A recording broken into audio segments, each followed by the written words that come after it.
Welcome, my numbers. Tyson Banker with here, Bench Clear Media. Happy to be back for the end of the season show. It took me a little bit to put together.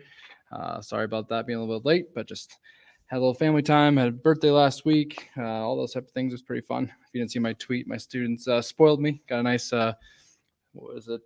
proud grandpa coffee cup. So pretty good time overall. But a lot of football stuff happened. It's kind of actually grateful that I actually waited to do the end of the season show with the huge trades of Russell Wilson and Carson Wentz. And then just a couple hours ago, Amari Cooper was just dealt.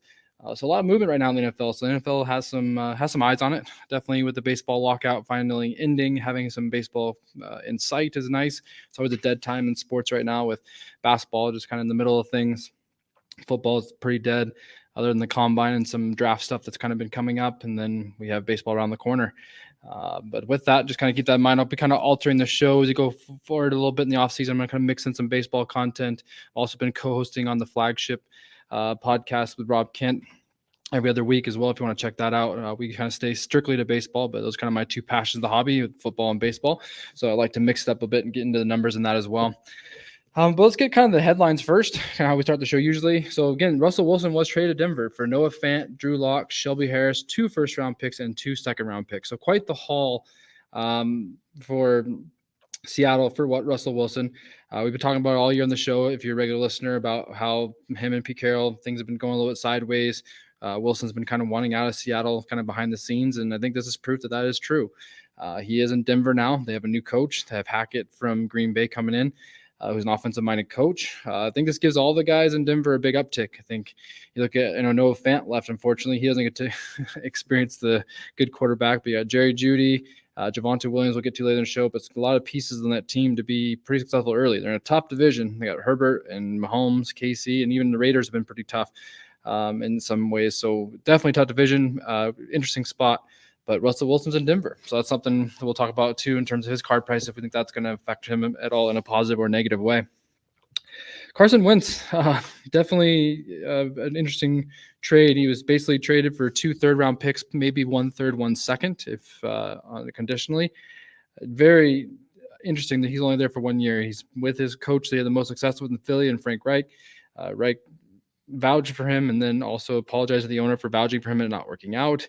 And they shipped him away on only 1 year. So just really interesting. Just kind of, that's pretty much to me, just kind of seals it for him. I mean, he could go to Washington, maybe have some success as a game manager, but I think really no reason to have anything Wentz investment wise. I don't see it going where, and I'm not even sure how much better he is than Taylor Heineke. I think it still will be a battle for them. I think Washington's trying to get options at the quarterback position. But overall, I thought fancy projection said that Terry McLaurin with Heineke next year and Terry McLaurin with Wentz next year, and it was the exact same point output for fantasy with McLaurin with the both quarterbacks. So not a huge upgrade, but he is on the move. It does make things interesting in Indianapolis. So what's their plan for quarterback? They still don't have anything there. Do they really like Sam Ehlinger? Is that somebody you want to kind of get some rookie cards on the cheap? Or do they have a plan in the draft? Or are they going to try to make a run at Watson, or some of these guys are kind of being dangled out there? So very interesting to see what happens there in Indy. Things are looking good for Watson. He's escaped basically all serious charges, so he won't be charged. His prices have gone up in terms of his sales. People are starting to get a little bit excited about the prospects of where he could land. Seattle is a big play for him right now, and so is the Panthers have been trying to make a big play for him. There's a little bit of rumors that Pittsburgh might try. Even the Colts might try. So a lot of speculation where Watson could go. And with that, there's a lot of excitement in his cards. And I do think he is being a little bit overhyped in his cards right now. And we'll talk about that when we get to the quarterback pricing for the year. But in general, there is a lot of opportunity for him to land a great spot. But what's that mean? Is he going to be in a Super Bowl contender in that spot? Or is it just going to be Watson similar to the Texans, where really great fantasy numbers, really great quarterback, but not quite getting it done when it comes to the playoffs and going forward? We'll see. We'll see what happens there. Rodgers, the other big news is Rodgers decided to stay in Green Bay. So obviously they're going to have to make some cuts and do some money moves to kind of keep him, especially if they want to keep Adams. I think that's the next question now, is that if they're keeping Rodgers, are they going to be able to afford to keep Adams? So they can backload those deals with both of them so they can have them long-term, because I know they want to stay together. So definitely interested to see what Green Bay does there. But I think that's good for Rodgers' cards. Rodgers, it's nice to see a guy in the same uniform for a long time. And Rodgers is a guy, he still thinks a lot to do in Green Bay. I think he still needs to win another championship. Had another MVP season last year, but fell up short in the playoffs again. So it'd be really good for his cards if he can just continue playing at a high level, MVP level, and adding a ring or two on the way out would be great for him. And then just literally like an hour or two ago, Amari Cooper was traded to Cleveland for a 5th and 6th round pick. There's a lot of rumors that Dallas is going to cut him. So basically a 5th and 6th round pick is just kind of icing to Dallas. Apparently there was some locker room issues of him not happy with Dak and how Dak played in the playoffs and got into it with him. And I'm not sure if that broke it or if they're just trying to clear cap, because we'll see. But definitely going to change the look of that team for sure. And we'll talk about Dallas a little bit later in the show as well. Since it's kind of the first show since the Super Bowl, since like I said, we talked, Chris and I, Leroy and I talked a lot about retail and whatnot and different aspects of the hobby on the last show. So if you haven't checked that out, please check that out. But we didn't really get into the Super Bowl review. So I want to just kind of talk about my thoughts of the Super Bowl. It did go as I kind of thought it was going to go in terms of the Rams' pressure ended up winning the game, which it did. Aaron Donald and the pressure of the Rams kind of sealed it for them down the stretch. But the Bengals played terrific. I think they're undermanned in terms of the talent. It's basically a home game for the Rams, and Burrow and Chase were one play away from winning that. I mean, I'm sure you've seen the footage of Jamar Chase had Ramsey. He fell down, and Chase had a chance to score on that last drive if Burrow had just a half a second longer to see him, but he didn't. So Bengals are really promising. If you're a Bengals fan, if you're a Burrow collector, a Chase collector, like kind of like me, I'm big Chase right now. I think these guys are going to be a great duo for a long time, and I think this is a young team that's going to be around for a while. They have a really good position in terms of cap to kind of build that O-line for the next year or two with draft picks and money. If they can get that going and get Burrow protected better, this team can be scary, especially in the AFC North where Big Ben's out. They don't have a quarterback currently. We'll talk about that as well. Obviously, Browns are kind of up and down with Baker, and then same thing, Lamar's been up and down with the Ravens. So that division's still relatively tough, but definitely in a position where the Bengals can take control of it. So kind of going to the product update just a little bit. So Contenders just released this last week. You know, it's typical Contenders. Base is worthless. Autos are monsters, but there's a lot of bad autos, so you just got to kind of weather that. Just a couple of quick sales that I saw in terms of Contenders. Mac Jones SP out of 49 sold for $2,400. I was in a break where I saw the Zach Wilson car that sold. It's pretty cool that they have a little SP variation, low numbered auto. Pretty fun chase this year when it comes to that. Javonte Williams, just base auto 98. Mac Jones, base auto 1,300. Najee Harris, base auto 147. Just a couple of quick sales I gathered before the show. But yeah, Contenders is great for autos. It's an auto-only product. I think that it's so high-end in terms of getting in breaks and whatnot for the good teams that you got to kind of really decide if it's just going to be worth just to buy it, especially when they start to come down a bit in price. So we're definitely looking at Contenders. It's a good auto product, but it's just such a tough product to break. Playoff was also released. I'm not a huge fan of it. It's a secondary product, but it's also retail as well. So if you're looking for retail, you can maybe find some of that. Speaking of retail, I did find some Mosaic up here in Canada this last week. I got a couple hangers, 2 blasters, and a cello. I love the cards. The cards are great. It's definitely, I paid way too much for all of it.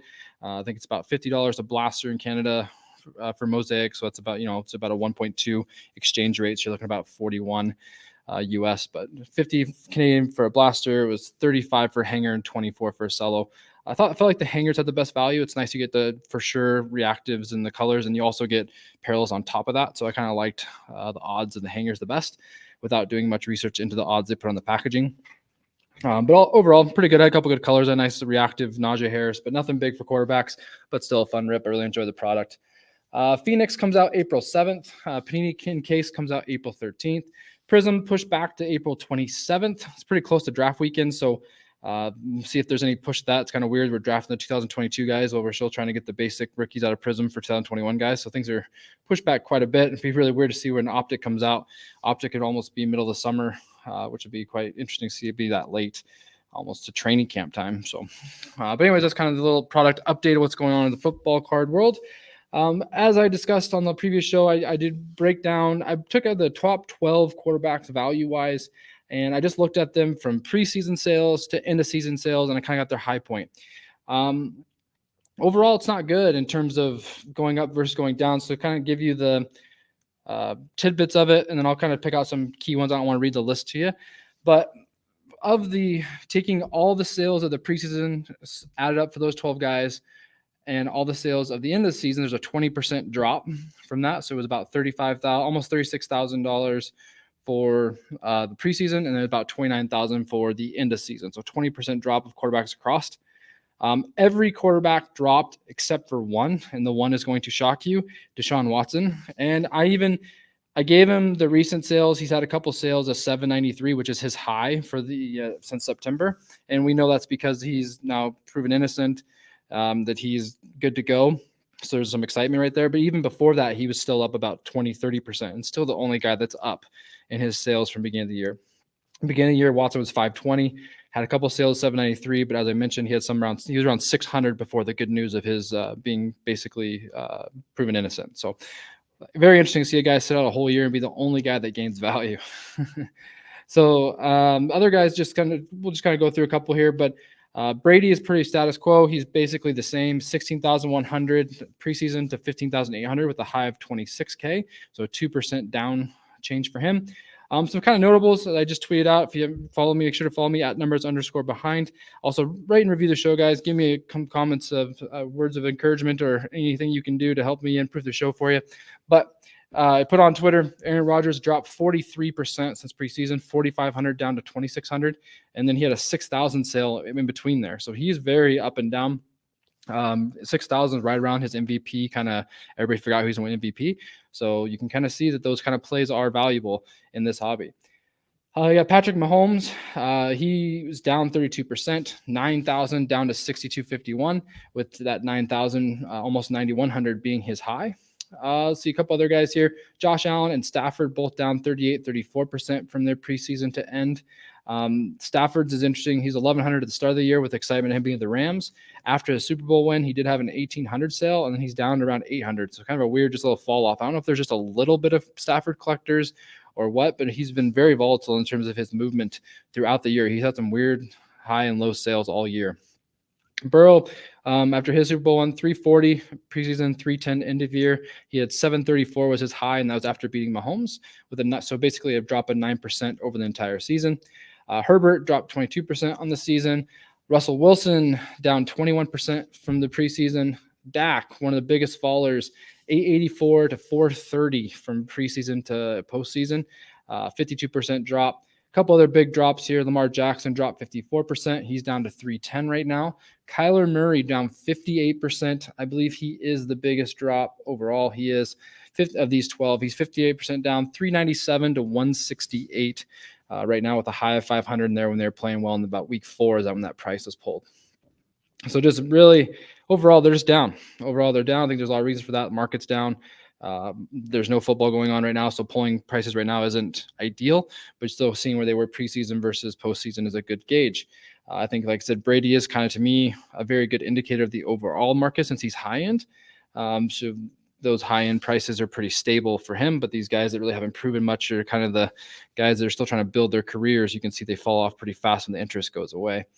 So, but yeah, and then another interesting note I want to make when I pulled these prices for you guys is that there were 17 sales for Watson yesterday on March 11th after he was kind of announced that he's good to go. And they were all between 650 and 900. And so those are really hard to kind of gauge in terms of being real or being, are we seeing some shield stuff there? Or one guy just said, I'm buying all the Watsons I can find on eBay, and he did that. So really interesting that there were 17 sales on March 11th. Something to kind of pay attention there. We'll see if all those get confirmed at some point. So, all right. So I did want to move into my five off-season buys. I did kind of pair 2 guys, so it's really 6 guys, but I'll kind of start with them. Obviously, with the Russell Wilson news, I think that gives that Broncos team a bump. I was a big believer in Jerry Jeudy preseason last season, and that was before he hurt his ankle, and they just couldn't get a quarterback situation to really help maximize his talent. But we still saw the talent with him once he got the ball in his hands, and I think Russell Wilson's going to be great for him. I think Wilson's good at getting the ball in space. I think Judy's really going to be a great intermediate guy, getting the ball in crossing routes, getting the ball quick hits and stuff like that, and get the ball in space and just go. And I think Wilson's going to be great for him in that. And with that, I think Javonte Williams on the 2021 product is going to be he's a steal. Denver is dirt cheap, and every pick your team you can find. And I think he has really high-end talent. I don't want to say Jonathan Taylor because I think Taylor has more overall talent, but Javonte is very underrated in terms of the running back position. I think that he could have a really big year next year, receiving and rushing. He was just tough to tackle last year. Very rarely the first guy get him.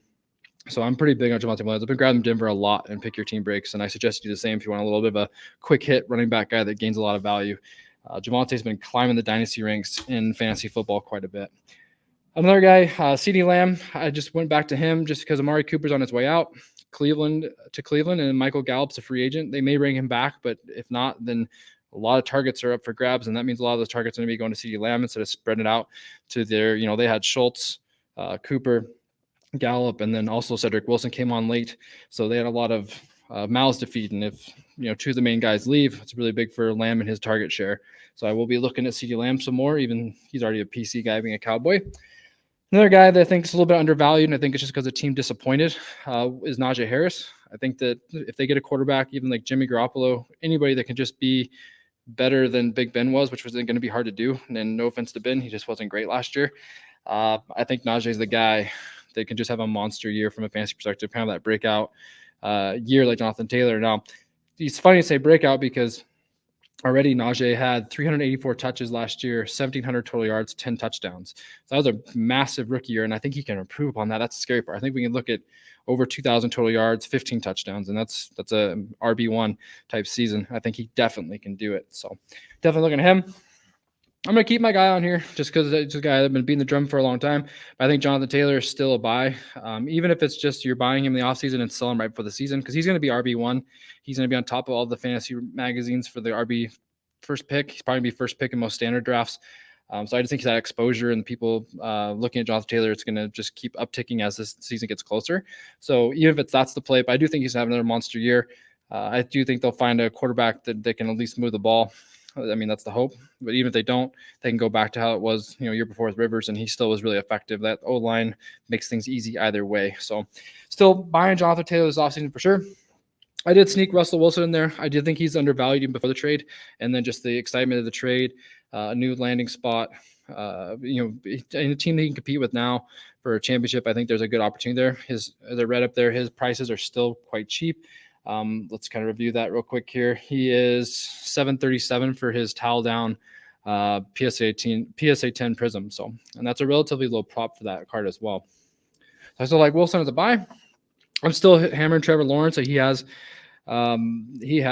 picked up some steam in terms of pick your team prices. He's getting closer and closer to max, like pick your team prices for different breaks. So the Jaguars kind of being down there with the Bears and stuff isn't really happening anymore. So that kind of value's been lost. But his singles and stuff are still, I think available and they're decently priced. I think that, again, I'm just kind of trusting that Doug Peterson's pro approach, offensive mind is going to be a huge upgrade from Urban Meyer. Can't get much worse than what Urban Meyer was bringing in terms of limiting Lawrence's talent with the dink and dunk offense and all the things he was doing off the field to distract the team. I think it's going to be refreshing, and I'm just hoping that Trevor Lawrence take advantage of that. So those are the guys I'm looking at for sure. So again, Judy, Javonte Williams in Denver, CeeDee Lamb, Najee, Jonathan Taylor, Russell Wilson, and Trevor Lawrence. All right.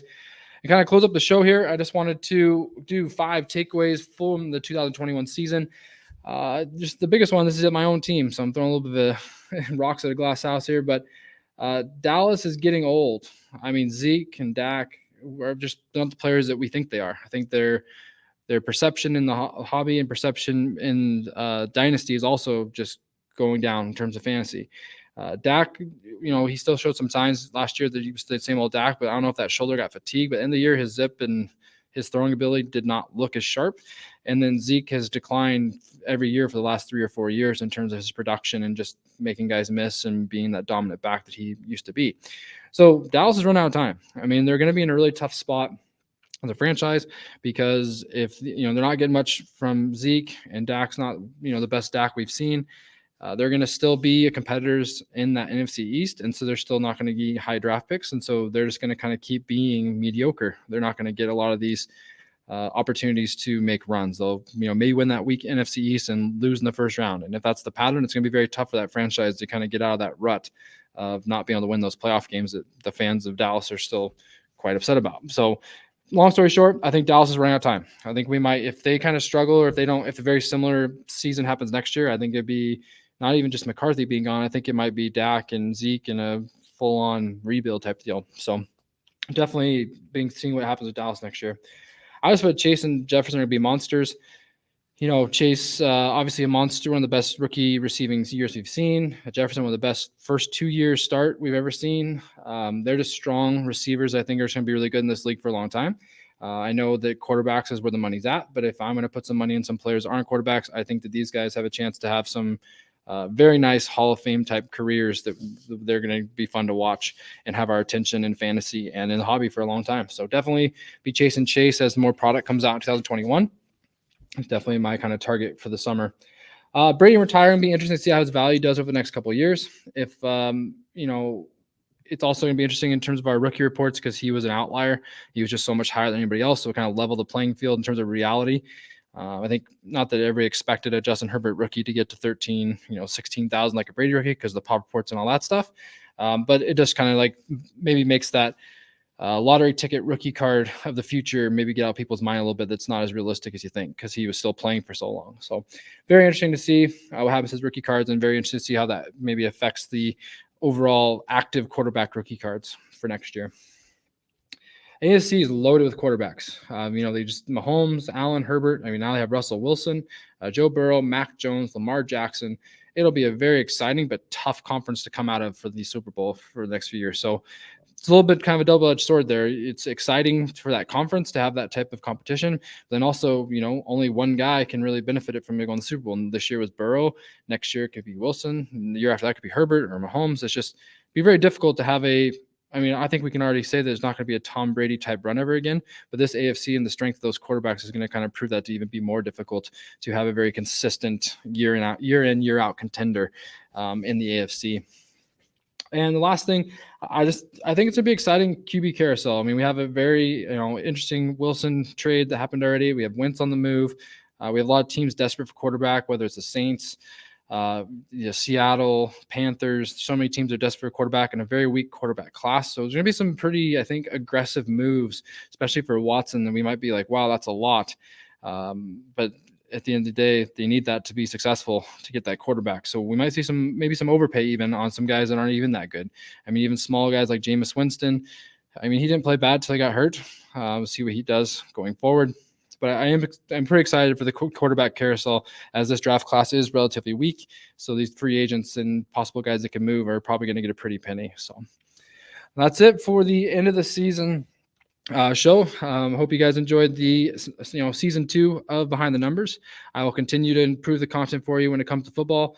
I do have some plans to do a couple of things baseball within my show as well. Some prospect stuff. Just kind of get back to those numbers things. So I kind of might be switching my tone a bit to actually getting behind the numbers of the other products as well and other sports. So again, I appreciate you guys being with me. Please rate and review the show. And I appreciate you guys supporting the show and checking it out. Have a great weekend.